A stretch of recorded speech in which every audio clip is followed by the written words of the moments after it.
Bonjour à tous, Magali, fille de Lune Tarot, j'espère que vous allez bien. Vous êtes là, nous sommes là pour aller voir les énergies pour cette pleine lune. Pleine lune en balance de samedi.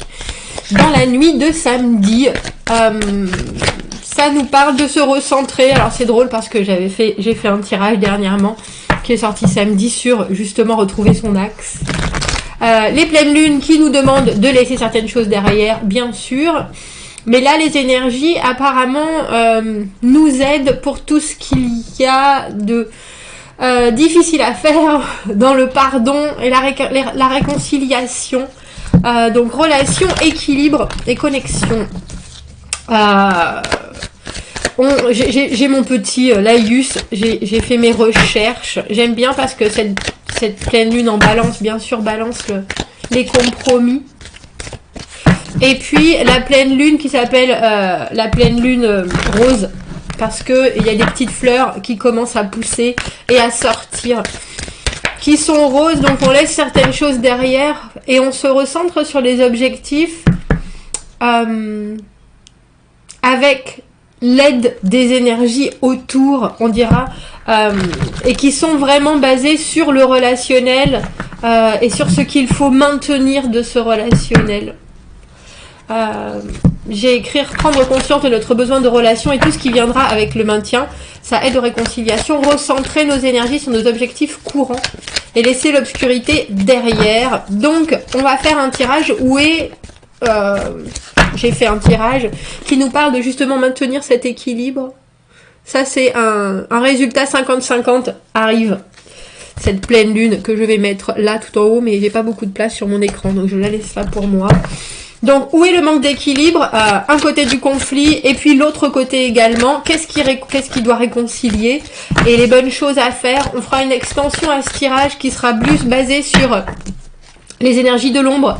C'est-à-dire que le tirage général, c'est les énergies qui sont autour de vous et ce avec quoi vous devez essayer, on va dire, de gérer et de modeler les choses et de bien comprendre ce qui se passe autour.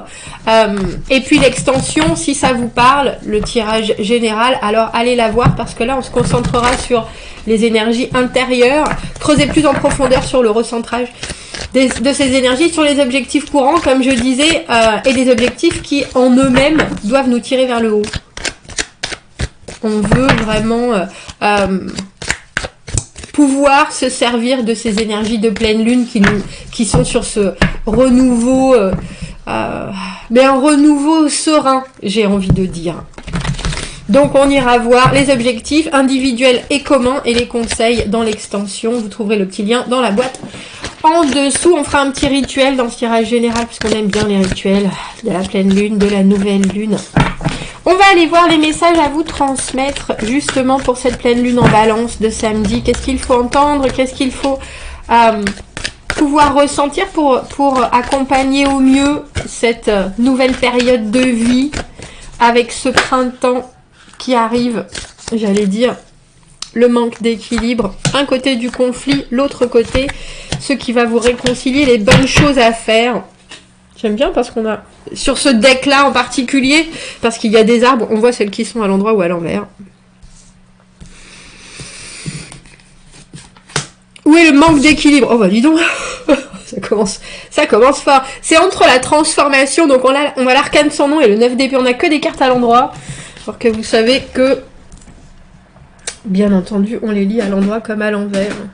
On a l'arcane sans nom et le 9 d'épée.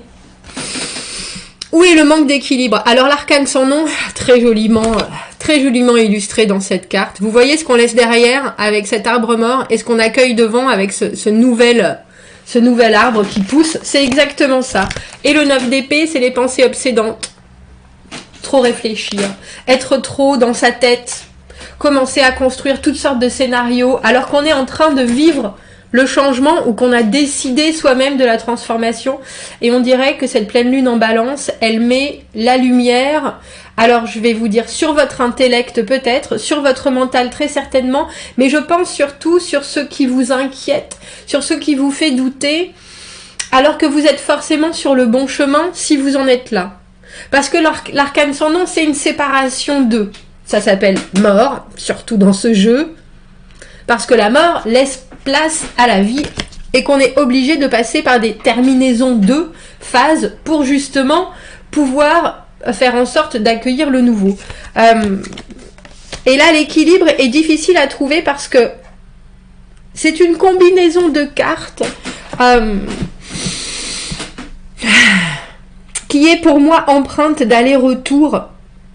Alors que quand on est dans cette phase-là de transformation avec cet arcane sans nom, donc de fin, mais alors fin de cycle, que ce soit une séparation, un changement de travail, un abandon de je pars, je laisse tomber, je ne veux plus, je ne peux pas revenir en arrière, je suis vraiment, j'ai pris une porte, je l'ai ouverte, je l'ai passée, j'ai fermé la porte, parce que l'arcane sans nom, il n'y a pas de retour.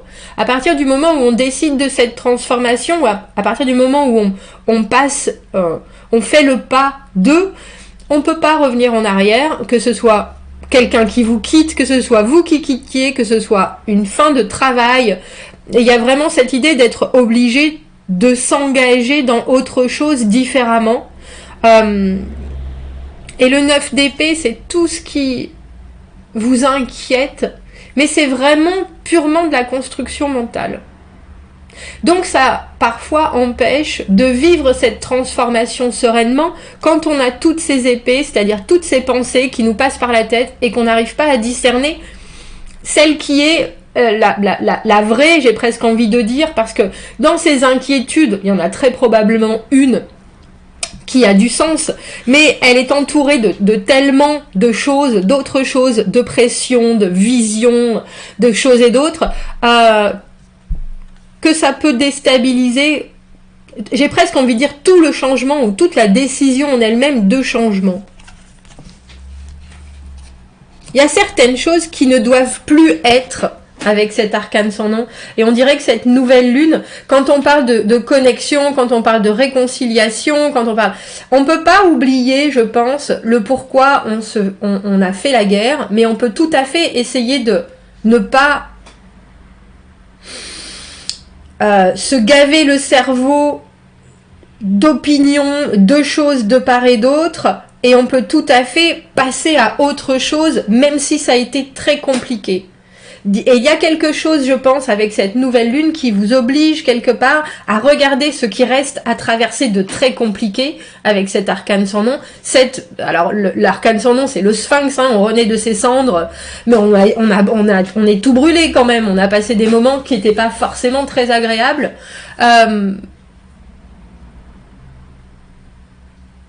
Et dans cette idée de relationnel et de reconnexion de cette pleine lune en balance, on a vraiment le sentiment que vous pouvez tout à fait faire la paix avec, si vous vous débarrassez de ces pensées qui sont inutiles avec le 9 d'épée, mais qui sont aussi, j'ai envie de dire, présentes, mais que vous construisez et que vous continuez à nourrir vous-même. Et puis, il faut bien penser qu'il y a réconciliation, soit, avec l'arcane sans nom, d'autant mieux, mais que vous pouvez tout à fait aborder la relation d'un pied complètement nouveau, avec une vision des choses complètement nouvelle, en ayant vous-même accepté que vous soyez transformé par ce qui s'est passé.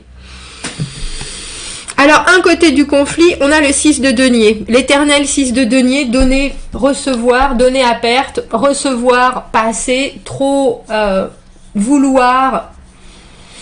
Il y a quelque chose avec le 6 de denier qui est rechercher l'équilibre sans savoir à quel moment il faut arrêter d'investir presque. Et de l'autre côté du conflit, on a la reine de coupe. Oh bah oui, là c'est vraiment donner à perte. Parce qu'en plus, il y a une idée. La reine de coupe, elle donne inconditionnellement, elle donne en étant complètement ouverte, elle donne sans avoir et sans vouloir de retour en particulier. Ce qui est, les échanges sont tels qu'ils sont, et il y a quelque part cet amour inconditionnel qui effectivement, comme je le dis, est complètement désintéressé.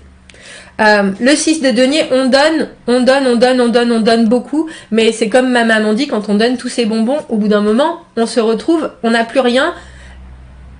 Et vu que le 6 de denier, c'est aussi une carte de charité, on est vidé. Je pense qu'il y a cette nouvelle lune, cette nouvelle lune, cette nouvelle pleine lune. Cette pleine lune, elle met en avant la façon d'échanger que vous pouvez... Alors, vous pouvez être soit d'un côté, soit de l'autre, soit être cette personne qui, quand elle a énormément d'énergie, alors que ce soit les deniers, la valeur personnelle, le temps, l'argent, l'amour, les envies, quand vous en avez beaucoup, vous allez en donner énormément sans attendre de retour, mais à un moment, vous serez sec. Et vu que vous avez instauré quelque part cet état de fait, cette non-réciprocité, parce que vous êtes quelqu'un qui donnait sans compter, il y a un moment où vous devez être drainé, forcément. Et de l'autre côté, ou alors vous pouvez être cette reine de coupe qui, elle, accepte la situation telle qu'elle est et se nourrit de choses qu'elle fait pour faire plaisir, mais pour aussi se faire plaisir. Il n'y a pas forcément de retour attendu, juste parce que la reine de coupe, elle est dans l'amour inconditionnel. Elle est dans quelque chose qui... elle sera nourrie par tout ce qui arrive de toute façon et elle arrivera à positiver tout ce qui arrive. Donc, elle n'a pas besoin de retour du tout, la reine de coupe. Elle, c'est quelqu'un qui, de tout ce qui sort de son relationnel qui est beau ou qui est moins beau, elle va réussir à le transformer en quelque chose qui reste nutritif pour elle. Que ce soit une expérience, que ce soit des comportements, que ce soit des opinions qu'elle entend qui ne sont pas forcément les siennes. Elle est dans l'amour inconditionnel. Donc, au final... elle en ressortira quelque chose d'outrageusement positif. Vous voyez déjà, il y a j'ai envie de dire un désaccord. Il y a un désaccord entre la façon de donner, mais surtout la façon de pouvoir se renourrir de quelque chose. Qu'est-ce qui réconcilie ? On a le 3 de coupe. Ben oui, le 3 de coupe, c'est les énergies légères. Et la bonne chose à faire, c'est le 9 de coupe. J'allais dire... Le 9 de coupe, pour moi, c'est aussi les excès. Alors, j'allais dire, mettez-vous-en jusque-là. C'est le vœu exaucé. Ce qui réconcilie, cette pleine lune, elle nous parle du 3 de coupe, des énergies qui sont tout en partage. C'est-à-dire qu'il n'y a jamais de jugement dans le 3 de coupe. Le 3 de coupe, c'est pour moi la carte des personnes avec qui vous vous retrouvez dans votre... Même s'il y en a une, même s'il y en a deux... que ce soit des amis, de la famille, avec qui vous êtes complètement ouvert, avec qui vous n'avez pas besoin d'argumenter, de hausser la voix, de hausser le ton, parce qu'il y a toujours des échanges qui sont complémentaires, j'ai envie de dire, et je fais un mouvement comme ça, parce que pour moi, c'est vraiment les vases communicants, le 3 de coupe. Tu me donnes, je reçois, je te donne, je reçois, il y a quelque chose qui se mélange et qui est d'une fluidité absolue. Et je pense que la carte du 6 de denier, pour certaines personnes, donner, c'est aussi peut-être sans forcément que vous le vouliez ou que vous le sachiez. On ira voir en creusant dans l'extension avec ce travail de l'ombre, pourquoi on donne la carte du 6 de denier, c'est de l'achat. C'est faire la charité. C'est sentir qu'on a plus que quelqu'un, alors que ce soit en expérience, que ce soit en façon de voir la vie, que ce soit... et pourquoi à un moment, on donne en investissant trop quelque part. Et là, ce qui réconcilie, c'est vraiment... Alors, on parle de cet amour inconditionnel de la reine de coupe. C'est vraiment des énergies qui sont pures. Parce que il n'y a pas de... Comme je vous disais, il n'y a pas de rancune dans le 3 de coupe. Il y a des explications peut-être. Pourquoi tu as fait ça? Pourquoi j'ai fait ça? Qu'est-ce que j'ai entendu de ce que tu as dit? Qu'est-ce que tu voulais vraiment signifier quand moi j'ai mal compris ça? Il n'y a pas du tout, il n'y a aucun désaccord, il n'y a aucun... remords, il n'y a pas de remords non plus, parce que pour moi c'est vraiment une communication hyper fluide où on veut mettre j'ai envie de dire les choses au point, mais aussi on a un profond respect pour les échanges en soi qui doivent rester justement quelque chose de productif. Et la bonne chose à faire avec ce 9 de coupe qui est le vœu exaucé, qui est la carte du contentement. J'ai presque envie de dire, mettez sur la table pendant cette pleine lune tout le relationnel que vous avez qui fonctionne. Avec vos amis, profitez et rappelez-vous de tous les bons moments échangés. Alors, j'ai envie de dire, réunissez-vous si vous le pouvez, parce que c'est vraiment pour moi la carte du 9 de coupe, un plaisir de ressentir l'amour, et que ça soit de l'amour pour soi, c'est-à-dire qu'on peut se pardonner à soi aussi, hein, pendant cette pleine lune, de choses qu'on a fait, d'attitudes qu'on a eues, et vraiment en ressortir une joie. Là, pour le coup, il y a vraiment je me nourris moi-même avec ce que je suis capable de donner, mais aussi avec ce que j'ai déjà donné, et les résultats qui en sortent me mettent en joie. C'est la carte de la béatitude, c'est la carte de savoir que, alors on est déjà jamais mieux servi que par soi-même, mais aussi si on sert bien les autres, ça doit nous faire du bien avant tout. Il y a quelque chose de très centré, étrangement, dans la carte du 9 de coupe, et en même temps vraiment épanoui. Parce que quelque part, on est en accord avec soi-même, on se regarde dans la glace, on se dit « Je t'aime toi, t'es de la balle ». Et du coup, cette compréhension de soi et cet accord et cet amour pour soi-même, nos amis et notre relationnel va forcément en bénéficier quelque part, parce qu'il y a une vraie confiance en soi, en les énergies, mais surtout en cette relation qu'on a envie d'avoir avec le reste du monde. Il est chouette ce tirage, j'étais étonnée parce que quand j'ai pris, je savais que je voulais prendre ce tarot-là, et je me disais... avec ce dos de cartes, avec cet arbre, on voit quand c'est à l'endroit, c'est à l'envers, et puis en fait, les cartes ont gentiment été toutes à l'endroit. Qu'est-ce qu'on pourrait rajouter à cette recherche d'équilibre? Nous avons la carte de la clarté qui s'est jetée. Je pense qu'il faut mettre les choses au clair, mais je pense qu'il y a aussi certaines choses qui sont très claires.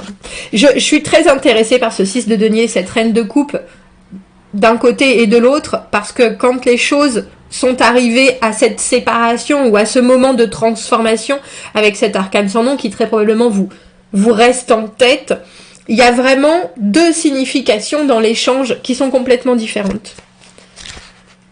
Et donc j'espère que c'était clair. Clarté, j'espère que c'était clair, clarté. Les objectifs, les buts, alors le chemin de vie ou l'objectif de vital, on dira. Quand la princesse, pardon, c'est une prêtresse d'ailleurs, quand la prêtresse de la clarté apparaît, il est temps pour vous vraiment de vous concentrer. You may have a big undertaking ahead of that needs your full attention. Vous avez peut-être un grand projet qui a besoin de votre attention complète. Alors cassez les choses à faire dans des petits objectifs très clairs. Écrivez chaque niveau que vous avez besoin d'atteindre pour pouvoir accomplir votre objectif. Si vous êtes distrait facilement, la choix judicieuse est d'utiliser un timer pour vous permettre d'avoir un temps productif et un temps de repos pendant la journée, et ça peut vous aider. Essayez de faire du travail, c'est intéressant ça, faire du travail de 20 minutes ininterrompu, que ce soit travail ou recherche, et ensuite alterner avec 20 minutes de temps instructuré ou complètement déstructuré pour vous. Jouez avec le temps et voyez ce qui fonctionne. Vous pourriez être très surprise de la façon et de tout ce que vous allez pouvoir atteindre avec juste ces petits temps impartis. Considérez que chaque pas en avant ou vers votre objectif est un pas qui vous accomplit ou qui accomplit votre rôle sur Terre. Rosemary, comment ça s'appelle? La rosemary? Non, c'est pas rosemary. Romarin, pardon. Harness the freshness of rosemary to make this little nosegay. Ça va vous aider à éclairer vos pensées. Alors, attrapez ou rassemblez 7 généreux brins de romarin et lavez-les correctement. Mettez-les ensemble et faites-en un petit bouquet avec un très beau ruban vert. Écrasez les brins, on va dire, ou les feuilles périodiquement pour laisser de temps en temps ressortir le fumé, l'odeur. Ça vous stimulera l'esprit et ça vous aidera à relâcher tout ce qui ne vous sert pas. Et vous permettra d'atteindre votre meilleur, ma foi. Je vous mets ça là, pardon. Ah. un très joli rituel qui va vous permettre de faire le vide, je pense surtout sur ça, et de vous reconcentrer sur justement cette transformation de pensée et cette transformation de connexion. Objectif, rétablir de bons contacts, on dira, mais aussi objectif, réussir à se transformer au mieux et à faire, j'ai envie de dire, évoluer la suite. On va faire une extension, donc on ira voir ces objectifs-là, on ira creuser un peu, vous trouverez le lien dans la petite boîte juste en dessous. Sinon, je vous souhaite une très belle pleine lune et je vous dis à bientôt. Merci, au revoir.